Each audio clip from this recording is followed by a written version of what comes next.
Конференција е сузбивање на нелојалната конкуренција и намалување на нелегалната трговија околу пазарите за повеќекратен позитивен ефект врз државниот буџет. Темата што денеска е иницирана е резултат на активности што групацијата на пазари во рамки на Сдруженијето за комунални дејности при Стопанската комора на Македонија ги презема изминатиот период и што ќе ги презема во периодот што следи, а целта е да се намали нелојалната конкуренција и нелојалната трговија на просторот околу пазарите. Ако континуирано проблем се дивите пазарџи кои секојдневно продаваат околу самите зелени пазари, уште еден дополнителен проблем што се јавува во летните периоди, тоа е и кој што трае речиси до крајот на годината, е продажбата на сезонско овошје и зеленчук од камиони, продажба што се случува по улиците низ градовите во земјава.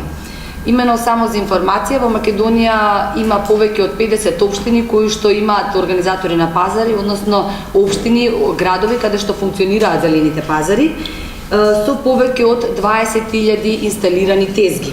Организаторите на пазари се правни лица, формирани од локалната самоуправа и согласно своите активности имаат интерес за развој на дејноста, модернизација на пазарите, воведување нови содржини, работење согласно законските прописи и норми. За таа цел збор ќе му дадам на председателот на групацијата на пазари, господин Саша Стаматов, кој што ќе ви даде малку повеќе детали околу проблемот што се случува со продажбата на камиони по улиците низ градовите и негативните реперкусии од повеќе аспекти. Со продажба надвор од просторите со кои управуваат организаторите на пазарите во Република Македонија, тоест самите пазари, имаме појава на нелојална конкуренција која што се јавува во тој правец на како камионите, односно оние кои што диво продаваат по улиците низ градовите на Република Македонија, не плаќаат простор за закуп на простор или на тезга и со самото тоа не можат да не представуваат предмет на одено чување. Нашите закупци на тезги во самите пазари имаат склучуваат договори и со тоа плаќаат 10% данок на промет и со тоа се зголемува нормално буџетот на Република Македонија. Како втор проблем кој што се јавува од продажбата од камиони по улиците низ Република Македонија, односно надвор од самите пазари, исто така е нелегалната трговија. Согласно законот за забрана за вршење нерегистрирана дејност се дозволува во пазарите да продаваат нерегистрирани трговци и со тоа тие исто склучуваат договори преку што плаќаат персонален данок. Во случајот со продажбата на камиони по улиците на Република Македонија, односно по општините, истото не се случува. Значи и во овој сегмент имаме неплаќање на персонален данок. Како друг проблем кој што се јавува преку продажбата на камиони по улиците во општините е исто така хигиената, односно хигиената надвор од пазарите. Продажбата на зеленчук и овошје е и нехигиенски основ за разни видови зарази, но и создавање на отпад недозволива и без контрола, што представува дополнително загадување на животната средина и несоодветно третирање на комуналниот отпад.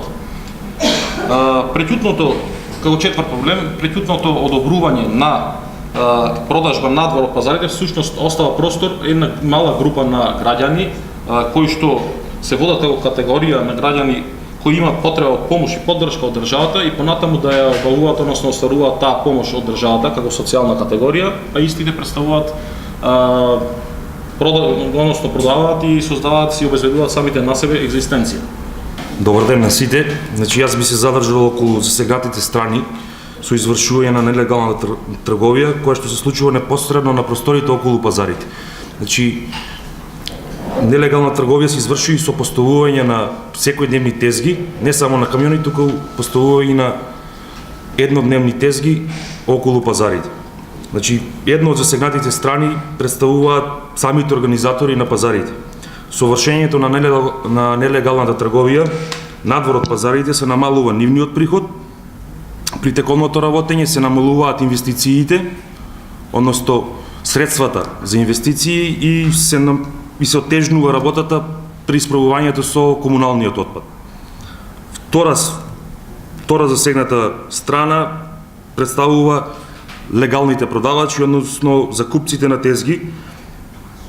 Истите се регистрирани за вршење на таква дејност, плаќаат данок на државата, а во спротивно имаат нелојална конкуренција, нелегалните продавачи не се влезени во ниту еден систем на наплата. Трета засегната страна, која е многу битна, е самата држава, односно буџетот на Република Македонија и буџетот на локалната самоуправа. Легалните продавачи плаќаат 10% од нивниот приход, односно персонален данок на доход, а нелегалните не плаќаат ништо.